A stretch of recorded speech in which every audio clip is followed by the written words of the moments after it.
Hello friends, welcome back to my channel. ட்ராமாக்குள்ளே போகிறதுக்கு முன்னாடி மறக்காமல் இந்த வீடியோக்கு ஒரு லைக்கை போட்டுருங்க. கமெண்ட் செக்ஷனில் ஹைப்னு ஒரு ஆப்ஷன் இருக்கும், அதையும் மறக்காமல் கிளிக் பண்ணிடுங்க. வாங்க ட்ராமாக்குள்ளே போகலாம்.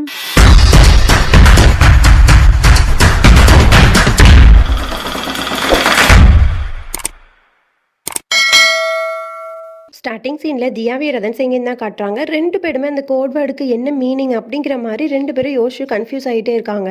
அதுக்கப்புறம் அப்படியே அந்த ஃபேக்காக ரதன் சிங் இருக்கான்ல, அவனை தான் காட்டுறாங்க. அவன் என்ன பண்ணுறான் அப்படின்னா, தியாவோட ஃபோட்டோவை பார்த்துட்டு நிறைய ஃப்ளாஷ்பேக்லாம் ஓடுது. என்ன அப்படின்னா, மீத்தியை வந்து இந்த அரண்மனைக்கு வர வச்சதும் இவனாக தான் இருக்கும்.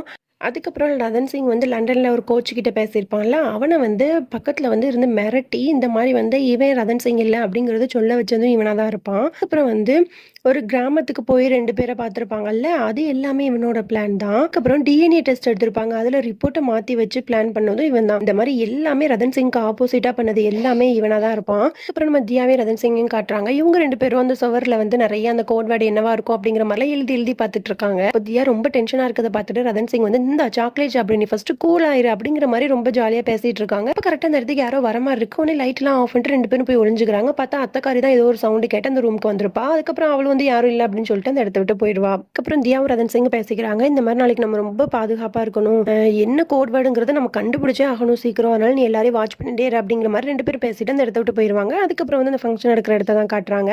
அந்த ஃபங்க்ஷனுக்கு வந்து 3 ஃபாரினர்ஸ் வராங்க. அவங்க எல்லாரையும் வந்து வெல்கம் பண்ணி உள்ள கூட்டிட்டு போய் உட்கார வைக்கிறாங்க. அங்க வந்து அந்த அரண்மனைக்கு சொந்தமான ட்ரெஸ் நகைகள்லாம் போட்டு ஒரு ஃபேஷன் ஷோ மாதிரி நடந்துட்டு இருக்கு. அது அந்த 3 கெஸ்ட்டும் பார்த்துட்டு இருக்காங்க. எல்லாருமே உட்காந்து அந்த ஃபேஷன் ஷோவை பார்த்துட்டு இருக்காங்க. ஏன் இருந்துட்டு எல்லாருமே வந்து அப்படியே வாட்ச் பண்ணிட்டே இருக்கா. அப்புறம் ரதன் சிங் தான் காட்டுறாங்க. ரதன் சிங் வந்து நடந்து விறுவிறுன்னு போய்கிட்டு இருக்கான். எதிர்த்தாப்புல அந்த மீத்தி பொண்ணு நடந்து வர, ரெண்டு பேரும் மோதி விழுந்துடுறாங்க. அந்த மீத்தி பொண்ணு கையில இருந்த வெப்பன்ஸ் எல்லாமே கீழே அப்படியே சதுரி கிடக்குது. இதை ரதன் சிங் பார்த்தோன்னா என்ன இவ்வளோ வெப்பன்ஸ் வச்சிருக்கா அப்படிங்கிற மாதிரி ஷாக்காய் பார்த்துட்டு இருக்கான். உடனே அந்த மீத்தி பொண்ணு என்ன பண்றா அப்படின்னா, இவனுக்கு எல்லாமே தெரிஞ்சிருச்சே, இவனை சும்மா விடக்கூடாது அப்படின்னு சொல்லிட்டு அவனை அடிச்சு மயக்கமாக்க வச்சு ஒரு ரூம்குள்ள போட்டு அடிச்சுட்டு அந்த இடத்த விட்டு போயிடுறா. அவன் எவ்வளவோ ரதன் சிங்க்கு கால் பண்ணி பார்த்துட்டு இருக்கா. அவன் வந்து எடுக்கவே மாட்டான். ரதன் சிங் எங்க போனா அப்படிங்கிற மாதிரி வெளியே வந்து தேடிட்டு இருக்கா. அந்த 3 பேரை வெல்கம் பண்ணாங்கல்ல, அந்த இடத்துல வந்து அவங்களோட நேம் போட்டு தெர்மாகோல்ட் வந்து டெக்கரேட் பண்ணி அந்த மேல வந்து அவங்க பேனர் மாதிரி வச்சிருக்காங்க.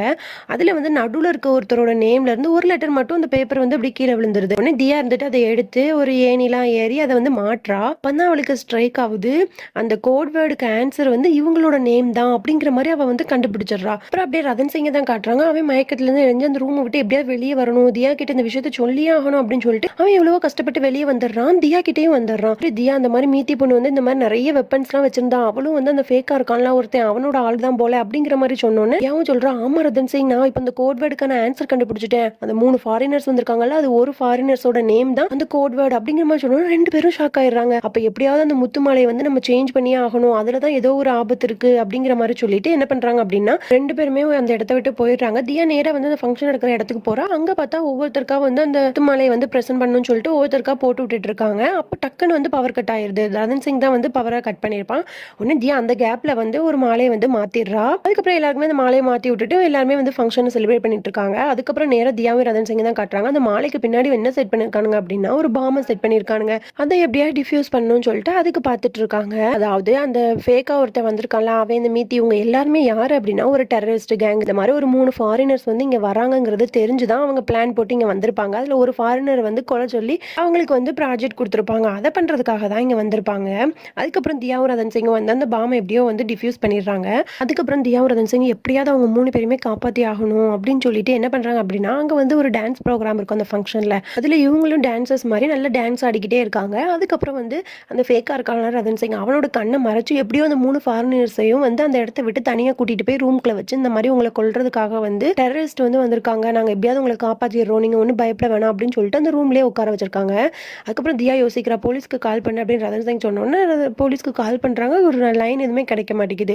உடனே இப்போ பயங்கரமா டென்ஷன் ஆகுதா, இப்போ என்ன பண்றது, நம்மளோட ஃபால்ட்டு தான், நம்ம கோட் வேர்டை வந்து கொஞ்சம் சீக்கிரம் கண்டுபிடிச்சிருந்தோம்னா இவங்களை வந்து காப்பாத்திருக்கலாம் அப்படிங்கிற மாதிரி என்ன பண்றதுன்னே தெரியாம ரொம்ப ஸ்ட்ரெஸ் ஆகிட்டு இருக்கா. உடனே ரதன் சிங் சொல்றான், ஒன்றும் கவலைப்படாது தியா, நம்ம 2 பேரும் சேர்ந்து இவங்களை காப்பாத்திரலாம் அப்படிங்கிற மாதிரி பேசிட்டு இருக்காங்க. அதுக்கப்புறம் அந்த ஃபங்க்ஷன் நடக்கிற இடத்த தான் காட்டுறாங்க. அங்க பார்த்தா அந்த மீத்தி பொண்ணு அவங்க டெரரிஸ்ட் குரூப் எல்லாரும் சேர்ந்து கன்னோட வந்து எல்லாரையும் அப்படி சுட்டுக்கிட்டே இருக்காங்க. எல்லாருமே பயந்து போய் எல்லா டேபிளுக்கும் பின்னாடி ஒளிஞ்சிட்டு இருக்காங்க. அந்த மீத்தி பொண்ணு சொல்றேன், இங்க இருந்து யாராவது தப்பிக்கணும்னு நினைச்சீங்க அப்படின்னா நான் கொலை பண்ணி போட்டுருவேன், எல்லாரும் இங்கேயே அமைதியா அமைதியா இருங்க அப்படிங்கிற மாதிரி அவ சொல்லிட்டு இருக்கா. உடனே சாக்ஷி அக்கா இஞ்சு அந்த ஃபேக்கா இருக்கான ரதன் சிங் அவன் தான் உண்மையான ரதன் சிங் தானே இவங்க நினைச்சிட்டு இருக்காங்க. அப்போ என்ன பண்றா அப்படின்னா சாக்ஷி அக்கா, ரதன் சிங் எங்களை காப்பாத்து அப்படிங்கிற மாதிரி சொல்லிட்டு எல்லாரும் எந்திரிச்சு நிக்கிறாங்க.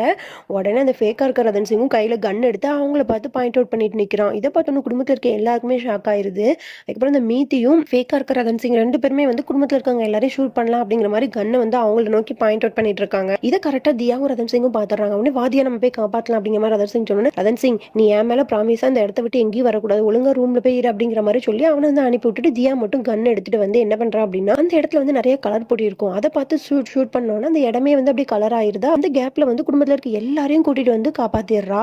அப்போ அந்த இடத்துல ரதன் சிங் இருக்கான். உடனே ரதன் சிங் வந்துட்டு தியாவை எங்க அப்படிங்கிற மாதிரி கேட்டோன்னா, தியா எங்களை எல்லாரும் இங்க அனுப்பி விட்டுட்டு அங்க இந்த பக்கமா போனோம் அப்படிங்கிற மாதிரி சொன்னோன்னே, ரதன் சிங் வந்துட்டு நீங்க எல்லாரும் உள்ள போங்க, நான் போய் தியாவை பார்த்துட்டு வரேன்னு சொல்லிட்டு அவன் அங்கிட்டு போயிடுறான். பார்த்து தியா வந்து ரூம்க்கு வந்துடுறான். ரூம்க்கு வந்துட்டு ரதன் சிங் எங்க அப்படிங்கிற மாதிரி கேட்டோன்னா அந்த சாக்ஷி அக்காவோட ஹஸ்பண்ட் சொல்றான் அவன் ஒன்னு தேடி தான் வெளியே போனான் அப்படிங்கிற மாதிரி சொன்னோன்னா தியா பயங்கரமா ஷாக் ஆயிடுறான். அப்போ டக்குன்னு வந்து ரதன் சிங்கும் அந்த ரூம்குள்ள வந்துடுறான். அவனு தியாக்கு அப்போ தான் நிம்மதியா இருக்கு. ரதன் சிங் நீ வந்துட்டியா, நான் ரொம்ப பயந்துட்டேன் அப்படின்னு சொல்லிட்டு ரெண்டு பேரும் ஹக் பண்ணிக்கிறாங்க. அதுக்கப்புறமா குடும்பத்தில் இருக்க எல்லாருமே வந்து ரதன் சிங் கிட்ட வந்து மன்னிப்பு கேட்கறாங்க. நாங்க உன்னை தப்பா நினைச்சுக்கிட்டோம், எங்களை மன்னிச்சிரு அப்படிங்கிற மாதிரி எல்லாரும் சாரி கேட்டுட்டு இருக்காங்க. இப்போ அந்த டெரரிஸ்ட்ல இருக்கான்ல அவன் என்ன பண்றான் அப்படின்னா ஒரு மயக்க எடுத்துக்கிட்டு இந்த மாதிரி வந்து நீங்க எல்லாரும் இப்ப வெளியே வரல அப்படின்னா அந்த ஃபாரினரை என் கையில ஒப்படைக்கல அப்படின்னா உங்க எல்லாரையும் நான் கொண்டு கும்பிச்சிருவேன் அப்படிங்கிற மாதிரி மிரட்டிட்டு இருக்கான். உடனே அந்த ரூம்ல இருக்க சில பேர்லாம் சொல்றாங்க இந்த மாதிரி வந்து அவங்களுக்கு தேவை அந்த ஒரு ஃபாரினர் தானே, அவங்கள வந்து நமக்கு ஒப்படைச்சிட்டா நம்ம எல்லாரும் தப்பிச்சிடலாம்ல அப்படிங்கிற மாதிரி ஒருத்தரும் மாத்தி மாத்தி பேசிட்டு இருக்காங்க. உடனே தியா சொல்றா எல்லாரும் கொஞ்சம் அமைதியா இருங்க, நான் எல்லாருமே காப்பாற்றணும் தான் நினைக்கிறேன், அதனால வந்து நம்ம வேற ஏதாவது ஒரு பிளான் பண்ணலாம் அப்படிங்கிற மாதிரி அவங்க எல்லாரும் பேசிட்டு இருக்காங்க. அந்த மீத்தி அந்த ஃபேக் ரதன் சிங் இவங்க எல்லாரும் வந்து எல்லாரையும் தேடி போய்கிட்டு இருக்காங்க. இப்போ ஒரு ரூம்ல பார்த்தா நம்ம மீசக்காரன் இருக்கான், அவன் பெட்டு கடியில ஒளிஞ்சிருக்கான். அப்போ அந்த ரூமுக்கு மீத்தி பொண்ணு வந்துடுறா. அண்ணன் அந்த மீசக்காரன் நினைச்சிட்டு அவ போயிட்டா போல அப்படின்னு சொல்லிட்டு அவன் வெளியே வந்துடுறான். பார்த்தா வந்து அவ கண்ணு வந்து மீசக்காரனை நோக்கி வச்சிட்டு இருக்கான். அப்ப கரெக்டா தியா வந்து அந்த பொண்ணோட மண்டையிலேயே ஒரு அடி அடிச்சு அவளை மயக்கமடைய செஞ்சு மீசக்காரனை வந்து காப்பாத்திடுறா. அதுக்கப்புறம் இந்த சாக்ஷி அக்காவும் யாஷோட ஒய்ஃபும் ஒரு ரூம்ல மாட்டிக்கிறாங்க. அங்க ஒருத்தன் கண்ணோட வந்துட்டு இருக்கான். உடனே இவங்க ரெண்டு பேரும் ஒளிஞ்சிருக்காங்க. அதுக்கப்புறம் யாஷ் வந்து அவங்க ரெண்டு பேரையும் காப்பாத்தி அப்படியே கூட்டிட்டு போய்கிட்டு இருக்கான். அதுக்கப்புறம் எல்லாருமே வந்து ஒரு இடத்துல வந்து சேர்ந்துடுறாங்க. அப்போ அங்க ஒரு கை குழந்தையும் இருக்கும். அந்த குழந்தையும் அழுதுட்டே இருக்கு. உடனே அந்த குழந்தையும் பசியில அழுகுது அப்படின்னு சொல்லிட்டு தியா ரதன் சிங் யாஷ்கெல்லாம் பயங்கரமா டென்ஷன் ஆகுது. உடனே எல்லாருமே நாங்க காப்பாத்துறோம், யாரும் கவலைப்படாதீங்க அப்படிங்கிற மாதிரி சொல்லிட்டு தியா ரதன் சிங் யாஷ் இவங்க மூணு பேரும் மட்டும் வந்து அவங்க மூணு பேரையும் கொல்லலாம் அப்படிங்கிற மாதிரி சொல்லிட்டு வெளியே போறாங்க. தியா ரதன் சிங் யாஷ் இவங்க வர்றதை வந்து அந்த ஃபேக்கான ரதன் சிங்கும் அந்த மீதி பொண்ணும் பார்த்துட்டு ஒளிஞ்சிருந்தா அவங்க இங்க வந்தோன்னு அட்டாக் பண்ணலாம் அப்படிங்கிற மாதிரி வெயிட் பண்ணிட்டு இருக்காங்க. தியா என்ன பண்றா அப்படின்னா ஒரு பாத்திரத்தை தள்ளி விட்டு அங்க யாரும் இருக்காங்களா அப்படிங்கிற மாதிரி பார்க்க ஒரு வேலைக்காரன் வந்து அப்படியே கண்ணை நோக்கிட்டு போயிடுறான். இவங்க மூணு பேரும் அப்படியே ஒளிஞ்சிட்டு நிக்கிறாங்க. அதுக்கப்புறம் தியா சொல்றா இந்த பக்கம் நம்ம போவேனா, இங்க வந்து ஆளுங்க நிக்கிறாங்க, நம்ம வேற பக்கம் போலாம்னு சொல்லிட்டு வேற பக்கமா போயிட்டு நிறைய திங்ஸ் எல்லாம் எடுத்துட்டு ரூமுக்கு வந்துடுறாங்க. வந்துட்டு இந்த மாதிரி அரிசியும் பருப்பு மட்டும் தான் கிடைச்சது அப்படிங்கிற மாதிரி சொன்னோன்னே மீசக்காரன் வந்துட்டு இதை எப்படி சாப்பிடுறது அப்படிங்கிற மாதிரி சொல்லிட்டு இருக்கான். உடனே யாஷ் வரான். அவன் வந்து ஒரு ஸ்டவ்வும் மண்ணெண்ணையும் மட்டும்தான் கிடைச்சது, எனக்கு இதை வச்சு நம்ம ஏதாவது மேனேஜ் பண்ணலாம் அப்படின்னு சொல்லிட்டு எல்லாரும் உட்காந்துருக்காங்க. அப்போ அரிசி பருப்பெல்லாம் போட்டு ஸ்டவ்வை பற்ற வைக்கிறாங்க. லைட்ரு யாருமே இல்லை. அதுக்கப்புறம் யாஷோட ஒய்ஃப் வந்து ஒரு டேபிள் வந்து தீப்பெட்டி இருக்கு, ஆனால் ஒரே ஒரு தீக்குச்சி தான் இருக்கு, இதை வச்சு தான் நம்ம சமைச்சாகணும் அப்படிங்கிற மாதிரி சொல்லி அதுக்கப்புறம் ரதன் சிங் வந்து அதை பொருத்தி அடுப்பையும் பற்ற வச்சிடறான். அதுக்கப்புறம் வந்து நல்லா குக் பண்ணி அரிசியும் பருப்பையும் மட்டும் குக் பண்ணி எல்லாரும் வந்து அப்படி சாப்பிட்றாங்க. அப்புறம் அந்த டெரரிஸ்ட்டை தான் காட்டுறாங்க. அவங்க வந்து எங்கேயோ ஒரு சமையல் பண்ணி சாப்பிட்ற ஸ்மெல் வருது, இந்த ரூம் பக்கம் தான் வருது, வா போகலாம் அப்படின்னு சொல்லிட்டு எல்லாரும் கண்ணை அப்படியே வச்சுட்டே போறாங்க. பார்த்தா வந்து ஒரு பானை ஃபுல்லா வந்து அந்த ரைஸை குக் பண்ணியிருப்பாங்கல்ல, அதுவும் பக்கத்துல ஒரு லெட்டரும் இருக்கு. அதை எடுத்து படிச்சு பார்த்தா இனிமே தான் உங்களுக்கான டிஃபிகல்ட்டான டாஸ்க்லாம் வரப்போகுது, எல்லாத்துக்கும் நல்லா தயாராகி இருந்துக்கோங்க அப்படிங்கிற மாதிரி ஒரு வார்னிங் கொடுக்குற மாதிரி ஒரு லெட்டர் இருக்கு. இதை யாரை வச்சிருப்பா அப்படின்னா தியா ரதன் சிங் தான் வச்சிருப்பாங்க. உடனே அந்த டெரரிஸ்ட்லாம் இருக்காங்கல்ல, அதுல அந்த ஹெட் இருக்காங்கல்ல, அவனுக்கு வந்து பயங்கரமா டென்ஷன் ஆகுது. அவங்களுக்கு இங்க இருந்து பொருளை எடுத்துட்டு போய் சமைச்சிட்டு சாப்பிட்ற அளவுக்கு வந்து தைரியம் வந்துருச்சு, ஆனா நீங்க அவங்க யாரையுமே பார்க்காம இருந்திருக்கீங்க அப்படிங்கிற மாதிரி அவன் பயங்கரமா டென்ஷன் ஆயிட்டு இருக்கான். அதுக்கப்புறம் இங்கே தான் எல்லாரையும் காட்டுறாங்க. எல்லாருமே ரொம்ப டயர்டா தூங்கிட்டு இருக்காங்க. ரதன் சிங்கும் தியாவும் எப்படியாவது இவங்க எல்லாரையும் காப்பாத்தியே ஆகணும், ரதன் சிங் அது நம்மளோட கடமை, ரெண்டு பேருமே பேசிட்டு இருக்காங்க. அதுக்கப்புறம் அந்த டெரரிஸ்ட் கேங்க தான் காட்டுறாங்க. அங்க என்ன பண்றாங்க அப்படின்னா அந்த மீத்தி பொண்ணு என்ன பண்றான்னா ஒரு புகை ஃபுல்லா உருவாக்குற மாதிரி ஒரு மிஷினை கொண்டு வந்து நம்ம இதை யூஸ் பண்ணி ஒவ்வொரு ரூம்லயும் வந்து புகையை அனுப்பிடுவோம். அப்போ அவங்களுக்கு வந்து அது ஒத்துக்காம வந்து எல்லாரும் இரும ஆரம்பிப்பாங்க. அப்போ அவங்க எந்த ரூம்ல இருக்காங்க நம்ம ஈஸியா கண்டுபிடிச்சிடலாம் அப்படிங்கிற மாதிரி அந்த மீத்தி பொண்ணு வந்து ஒரு ஐடியா கொடுக்குறா. உடனே எல்லாரும் ஓகே அப்படிங்கிற மாதிரி ரெடியாகி ஒவ்வொரு ரூம்லயா வந்து புகை இது பண்ணிட்டு இருக்காங்க. அப்போ உடனே வந்து தியா தியாவே ரதன் சிங் தான் காட்டுறாங்க. அவங்க 2 பேரும் எல்லார்கிட்டயும் சொல்றாங்க, இந்த மாதிரி நம்ம இந்த இடத்துலயே இருக்கிறது வந்து எப்பவுமே சேஃப் கிடையாது. அவங்க எப்பனாலும் நம்மளை கண்டுபிடிச்சு கொலை பண்ணிடலாம். அதனால நம்ம வந்து வேற ஏதாவது பிளானை தான் யோசிச்சாகணும். நான் போய் அவங்கள வந்து டைவர்ட் பண்றதுக்காக ஏதாவது பண்றேன் அப்படிங்கிற மாதிரி தியா தனியா போறேன் அப்படிங்கிற மாதிரி சொல்றா. உடனே ரதன் சிங் வந்துட்டு நானும் உன் கூட வரேன் தியா அப்படிங்கிற மாதிரி சொன்னோம். தியா சொல்றா, நீ உயிரோட இருக்கிறது ரொம்ப இம்பார்ட்டன்ட் ரதன் சிங், அதனால நீ வந்து வராத அப்படிங்கிற மாதிரி தியா சொல்றா. உடனே ரதன் சிங் வந்துட்டு பயங்கர எமோஷனலா வந்து எல்லார்கிட்டையும் பேச ஆரம்பிக்கிறான். இந்த மாதிரி வந்து நம்ம எல்லாரும் சேர்ந்து தான் தியாக்கு ஹெல்ப் பண்ணணும், அவன் நம்ம உயிருக்காக தானே போராட்டிட்டு இருக்கா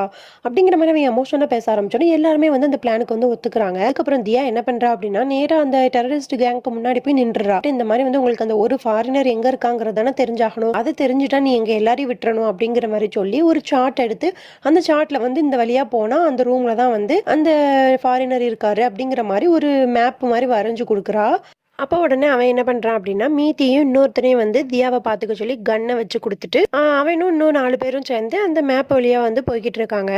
அதே டைம்ல நமக்கு ரதன் சிங் அங்க குடும்பத்துல இருக்க எல்லாரையும் காட்டுறாங்க. அவங்க எல்லாரும் சேர்ந்து என்ன பண்றாங்க அப்படின்னா அடுப்பு எல்லாம் இருக்குல்ல, அரிசியை போட்டு நல்லா கொதிக்க வச்சு அந்த தண்ணியை வந்து வச்சு ஒரு ட்ராப் மாதிரி ரெடி பண்ணியிருக்காங்க. அவன் உள்ள வந்தோன்னே வந்து அந்த ரூம்குள்ள என்ட்ரு ஆனோன்னு அந்த ட்ராப் வந்து ரிலீஸ் பண்ணோம் அப்படின்னா அந்த தண்ணி ஃபுல்லா கொதிக்க கொதிக்க இருக்குது, அவன் மேலே விழுந்துரும் அப்படிங்கிற மாதிரி அவங்க எல்லாரும் வந்து வெயிட் பண்ணிட்டு இருக்காங்க. அப்போ வந்து கரெக்டா வந்து அந்த பேக்கா ரதன் சிங்னு சொல்லிட்டு ஒரு டெரரிஸ்ட் இருக்கான்ல, அவன் உள்ள போலான்னு பார்க்கும்போது அவனுக்கு ஒரு டவுட் வருது. இவன் எதுக்கு வாலண்டியரா வந்து நம்ம கிட்ட வந்து இப்படி சொல்றா, ஏதோ சந்தேகமா இருக்கே அப்படின்னு சொல்லிட்டு அந்த டோரோட அடியில ஒரு கேப் இருக்கும், அது வழியா போனை அடியில விட்டு வீடியோ எடுத்து பாக்குறான். பார்த்தா உள்ள ஏதோ ட்ராப் செட் பண்ணிருக்க மாதிரி அவனுக்கு தோணுது. என்ன பண்றான் அப்படின்னா டக்குன்னு கதவை மட்டும் திறந்துட்டு அவன் வந்து கொஞ்சம் தள்ளி போய் நின்றுறான். கதவை ஓப்பன் பண்ணோன்னா அந்த ட்ராப் வந்து ஆட்டோமேட்டிக்கா ரிலீஸ் ஆயிடுது. ஆனா அவன் மேல வந்து எதுவுமே படல. உடனே ரதன் சிங், யாஷ், மீசாகார் இன்னும் 2 பேரும் எல்லாரும் வந்து ஐயோ இவன் தப்பிச்சிட்டான் அப்படின்னு சொல்லிட்டு அந்த இடத்த விட்டு எஸ்கேப் ஆயிடுறாங்க. உடனே அந்த அவனுக்கு ஃபேக்கா ஒரு ரதன் சிங் இருக்கான்ல, அவன் என்ன பண்றான் அப்படின்னா பயங்கரமா டென்ஷன் ஆகி அந்த மீத்தி பொண்ணுக்கு கால் பண்ணி இந்த மாதிரி தியா வந்து நம்மளை ஏமாத்திட்டா அப்படிங்கிற மாதிரி சொன்னோன்னு தியாவை ஷூட் பண்ண போறாங்க. உடனே தியா வந்து அவங்க 2 பேரையும் அடிச்சு தள்ளி விட்டு போய் ஒரு இடத்துல ஒளிஞ்சுக்கிறா. அதுக்கப்புறம் அந்த டெரரிஸ்ட் கேங் வந்து தியாவை தேடி வந்துட்டு இருக்காங்க. அவளை எங்கேயுமே காணோம். உடனே என்ன சொல்றான் அப்படின்னா அவன் இந்த மாதிரி லைட்டை ஃபுல்லா ஆஃப் பண்ணுங்க அப்படிங்கிற மாதிரி சொல்றான். எதுக்காக அவன் அப்படி சொல்றான் அப்படின்னா தியாவோட கையில வந்து அவன் வந்து அந்த மேப் வரைஞ்சுக்கிட்டு இருக்கும்போது ஒரு ஸ்ப்ரே வந்து அடிச்சு விட்டுருப்பான். அது என்ன ஸ்ப்ரே அப்படின்னா நைட் டைம்ல வந்து இருட்டுல வந்து நல்லா வந்து அது ஷைனிங் ஆகும். அப்ப எங்க நின்னாலும் வந்து அதை காட்டி கொடுத்துரும். ஆனா அந்த கையில வந்து அடிச்சிருக்கான் அப்படிங்கிறது தியாக்கு தெரியாது. வந்து ஒரு இடத்துல ஒளிஞ்சிருப்பான்ல, அது வந்து அந்த இடத்துல அவளோட கை கிட்ட வந்து ஷைனிங் ஆகிறத பார்த்து இவன் வந்து தியாவை வந்து பிடிச்சிடறான். அதுக்கப்புறம் தியாவை வந்து ஒரு தூண்ல கட்டி போட்டு பயங்கரமா டார்ச்சர் பண்ணி உண்மையை சொல்ல அந்த ஃபாரினர் எங்க இருக்கான் அப்படின்னு கேட்டுட்டே இருக்காங்க. அவ வந்து நான் சொல்லவே மாட்டேன் அப்படிங்கிற மாதிரி சொல்லிட்டு இருக்கான். உடனே இவன் கத்தி எடுத்து அவன் கழுத்திலே வச்சிடறான். வச்சுட்டு சொல்லுன்னு கேட்கும்போது அவ சொல்லவே மாட்டேன் அப்படிங்கிற மாதிரி சொல்லிட்டு இருக்கா. தியா வந்து இப்படி மாட்டிக்கிட்டா ரொம்ப கஷ்டப்படுத்துறாங்க அப்படிங்கிறத ரதன் சிங் வந்து ஒரு விண்டோ வழியா பார்த்துட்டு பயங்கரமா அழுதுகிட்டே வந்து குடும்பத்துல இருக்க எல்லார்கிட்டையும் சொல்றான், இந்த மாதிரி தியா மாட்டிக்கிட்டா, நான் அவளை எப்படியாவது காப்பாத்தி ஆகணும், என்னால தியா இல்லாமலாம் வாழ முடியாது அப்படிங்கிற மாதிரி சொல்லிட்டு அவன் வெளியே வரான். வந்துட்டு பார்த்தா தியாவை வந்து போட்டு ரொம்ப கழுத்து நெரிச்சுக்கிட்டே இருக்கான். அதை பார்த்தோன்னே அவனுக்கு பயங்கரமா கோவம் வந்து விறுவிறுன்னு வந்து அவனை போட்டு அடின்னு அடிச்சுட்டு இருக்கான் ரதன் சிங். உடனே அந்த டெரரிஸ்ட் எல்லாரும் சேர்ந்து அவனை பிடிச்சி திரும்பவும் தியா கூடயே கட்டி போட்டுறாங்க. தியா வந்துட்டு எதுக்காக ரதன் சிங் நீ இங்க வந்த அப்படிங்கிற மாதிரி கேட்டோன்னே, இல்ல தியா உன்னை இந்த நிலைமையில பாக்குறதுக்கு என்னால முடியல, நீ இல்லாமலாம் என்னால வாழவே முடியாது தியா, நீ எனக்கு ரொம்ப முக்கியமான ஒருத்தி அப்படிங்கிற மாதிரி பேசிட்டு 2 பேரும் எமோஷனலா அப்படியே பார்த்துட்டே இருக்காங்க. ஓகே ஃப்ரெண்ட்ஸ், இதோட நம்ம இந்த பாட்டை முடிச்சுக்கலாம். நாளைக்கு பார்க்கலாம். பாய். மறக்காம சர்ப்ரைஸ் பண்ணுங்க. தேங்க்யூ.